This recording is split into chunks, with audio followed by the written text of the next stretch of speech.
बुजुर्ग मोहतरमीन, मेरी सरदार माँ और बहनों, मेरे भाइयों, नौजवान साथियों, अजीज दोस्तों और बुजुर्गों, बल्दी इंतखाबात के इंतखाबी जलसों की आज रात ये आखिरी जलसा है और कल शाम में 6 बजे बल्दी इंतखाबात की इंतखाबी मुहिम अपने अख्ताम को पहुंचेगी। मैं सिर्फ आपसे गुजारिश करने आया हूं कि 1 दिसंबर के दिन आप मजलिस इत्तेहाद मुस्लिमीन के उम्मीदवार के हक में अपने वोट का इस्तेमाल करिए और मजलिस इत्तेहाद मुस्लिमीन के रुकने बल्दिया ने इस बल्दी डिवीजन में 20 करोड़ से ज्यादा तरक्याती काम अपने 5 साल के दौर में करवाए हैं और इंशाअल्लाह ताला जो काम नहीं हुए हैं, जो काम ज़ेर तकमील है, इंशाअल्लाह उन कामों को भी मजलिस इत्तेहाद मुस्लिमीन की नुमाइंदगी पर जरूर पूरा किया जाएगा।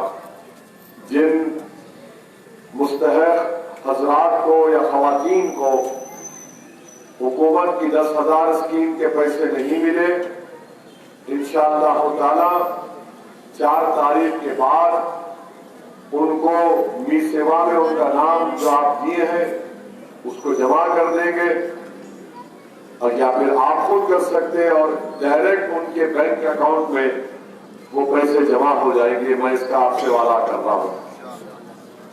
एक और अहम बात जिसकी मैं तवज्जो आपकी जानिब दिलाना चाहता हूं वो ये है कि बल्दिया का इलेक्शन है और बल्दिया के इलेक्शन में बरखी, आबरसानी, वाटर, पानी, ये सब रोड, ट्रैफिक के मसले पर बात होनी चाहिए। मगर ये बल्दिया का इलेक्शन ऐसा इलेक्शन हो गया कि ऐसा लग रहा कि आप और हम बैठकर अब भारत का एक नया वजीर आजम बनाने जा रहे हैं नरेंद्र मोदी की जगह पर। यानी बीजेपी की तरफ से रोज कोई ना कोई मिनिस्टर आता है हैदराबाद को,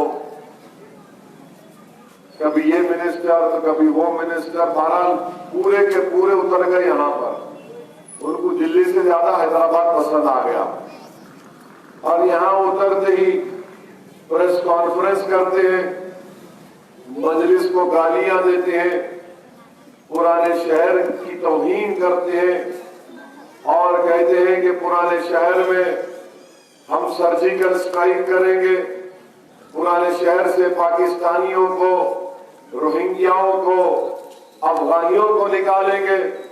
मैं बीजेपी से पूछना चाहता हूं, दिल्ली का तुम्हारा प्राइम मिनिस्टर कब से इतना कमजोर हो गया कि 6.5 साल में उसको 100 पाकिस्तानी नजर नहीं है हैदराबाद में?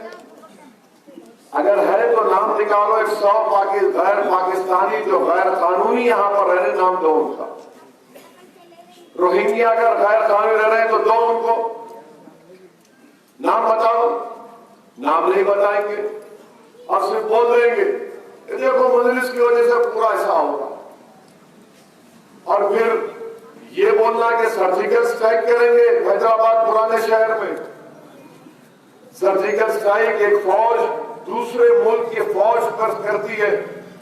ये पहला वजीर आजम है जो अपने ही मुल्क के शहरियों को पाकिस्तानी, रोहिंग्या, अफगानी कह रहा है। शर्म से टूट पड़ना चाहिए बीजेपी को कि बल्दिया के इलेक्शन के लिए आप पुराने शहर की आवाम की तौहीन कर रहे हैं।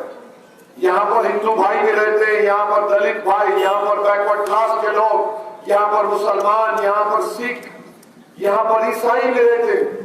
और आप ये कह रहे हैं कि यहाँ पर पाकिस्तानी है, रोहिंग्या है, अफगानी है। अगर है तो बताओ ना, अगर है तो तुम्हारी गलती है, तुम्हारी कमजोरी है। वोटर लिस्ट में 30,000 रोहिंग्या के नाम है, 1,000 नाम तो बताओ, वो भी नहीं बता सकते। मकसद क्या है कि नफरत पैदा किया जाए, फिरका परस्ती को फरोग दिया जाए। और मैं हमारे हिंदू भाइयों से अपील कर रहा हूं, आप मजलिस के ताल्लुक से आपको गलत फहमी है। आपको मैं ये बता रहा हूं कि 6.5 साल से मोदी की हुकूमत है दिल्ली में। आप बताओ, मोदी ने हैदराबाद को एक पैसा दिया क्या? मोदी ने क्या पैसा दिया तो क्या रोड वाइडनिंग हुई? क्या मोदी की हुकूमत ने पैसा दिया तो सीवरेज लाइन पड़ी? क्या मोदी की हुकूमत ने हैदराबाद को पैसा दिया तो क्या यहां पर स्टॉर्म वाटर ड्रेन बनी? हैदराबाद में 100 साल के बाद बारिश हुई, लाखों घरों में पानी आया। गवर्नमेंट का कानून यह है कि अगर दिल्ली की सरकार हैदराबाद के अवाम को पैसा देगी तो 10,000 की जगह उनको 80,000 से 1 लाख रुपया मिलता था, मगर मोदी ने एक पैसा नहीं दिया। आज आकर वही हिंदू मुस्लिम, वही पाकिस्तानी, वही अफगानी असदुद्दीन ओवैसी को जिना बोलते।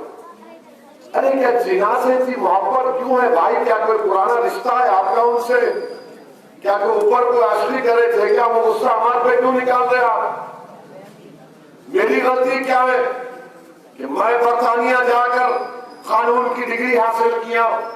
मेरे मरहूम और मेरी माँ की दुआएं थी कि अल्लाह ने मुझे लिंकन जिन से बैरिस्ट्री की डिग्री दिलाई। अब इनको तकलीफ यही हो गई। आखिर क्या तकलीफ है? कौन सी बात है? इन्हों जीना है।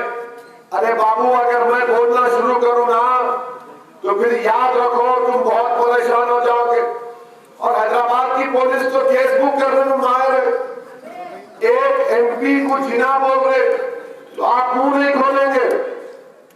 जिसने भारत के आईन के ऊपर हल्फ उठाया अल्लाह के नाम पर, उसको जिना बोल रहे। अगर मैं मोदी को अगर अलकाबाद से नवाज दूं यहां पर तो सुबह तक आपकी नींद हराम हो जाएगी, पेचिश हो जाएगी पेट में। कितने नाम बोल सकता हूं मालूम आपको? जबान बहुत तेज है। हमको ले जाके जीना से अच्छा एक इनका एक और उनका एक अहमद बोलता है मैं ओवैसी को अपनी जूती पे रखता हूं। अरे वो भी नहीं को रखता है बाबा, फिर कौन रखो बोल रहे? अल्लाह ने गरीबों के दिलों में मेरी मोहब्बत पैदा कर दी। तेरी जूती की जरूरत नहीं है मेरे को। वो एक दिन आएगा अपनी जूती उठाकर अपने सर पे मारेगा और अपने बाप से जाके पूछ, तुम्हारा बाप मेरे को भाईजान पुकारता।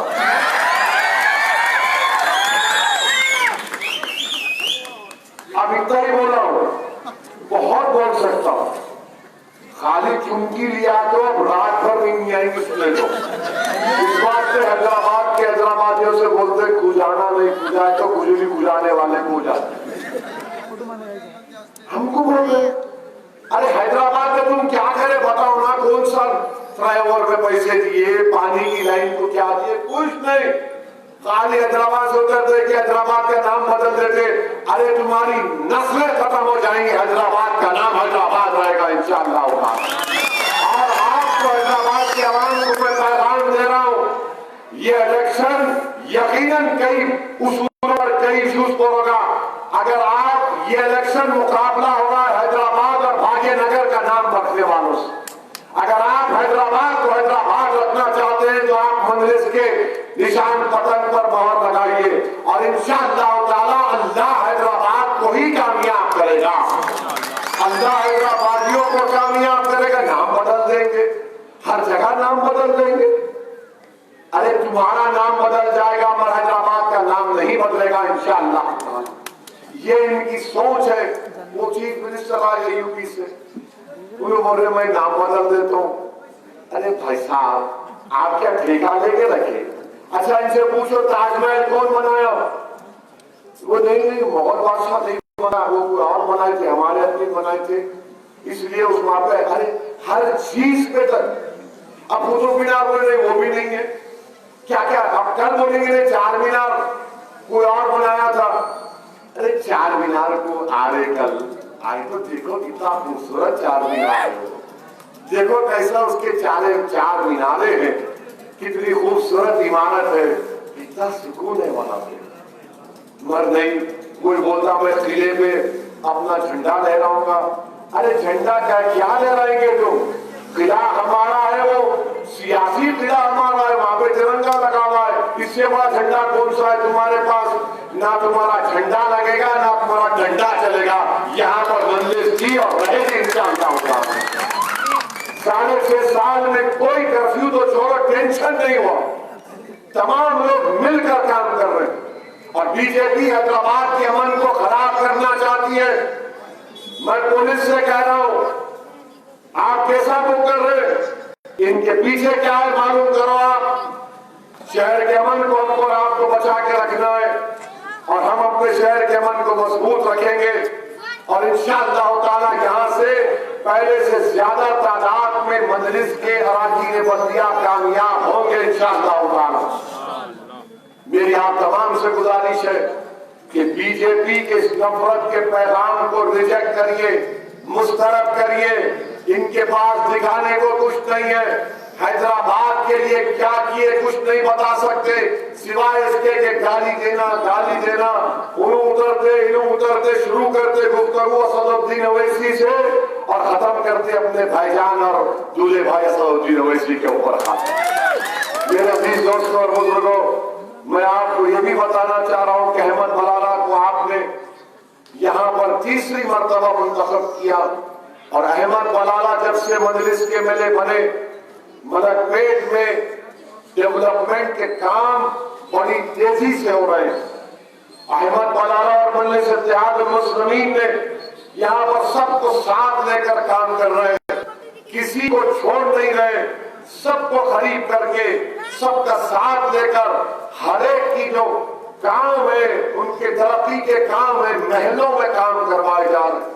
बल्कि हल्का असेंबली मलकपेट में सबसे ज्यादा 10,000 की स्कीम अगर शहर में हुई तो चंद्रायन गुट्टा में और आपके मलकपेट में करीब 20 करोड़ रुपए खाली एक असेंबली हल्के में दिए गए। मैं मानता हूं कि और भी देना बाकी है, मगर ये मजलिस की नुमाइंदगी पर इतनी बड़ी तादाद में काम हुआ है। अब बीजेपी वाले तो खैर उनको रात में भी ख्वाब में भी असदुद्दीन ओवैसी नजर आता, उसका कोई इलाज नहीं। उनको परेशानी हो गई कि हैदराबाद से ये जुनूनी निकलकर बिहार में जाकर वहां पर 5 एमएलए अपने कामयाब करवा सके। मेरे भाई, बिहार में हमने मेहनत की और ये कामयाबी इसलिए मिली बिहार में क्योंकि 1960 में हमारे बुजुर्गों ने जिस शमा को, जिस चिराग को रोशन किया था, आज उसी चिराग को जो अल्लाह ने बचा कर रखा, उन बुजुर्गों ने हमको ये हुनर सिखा दिया कि बातिल ताकतों के तूफान में भी तुम उस चिराग को जला के रखना। हमने बातिल ताकतों के तूफान में भी इस चिराग को जला कर रखा और इस चिराग की रोशनी अल्हम्दुलिल्लाह बिहार की सरजमीन पर पड़ी और बिहार की सीमांचल की गरीब आवाम ने मजलिस इत्तेहादुल मुस्लिमीन को अपने सीने से लगाया और 5 अराकीन असेंबली मजलिस के वहां से कामयाब हो गए।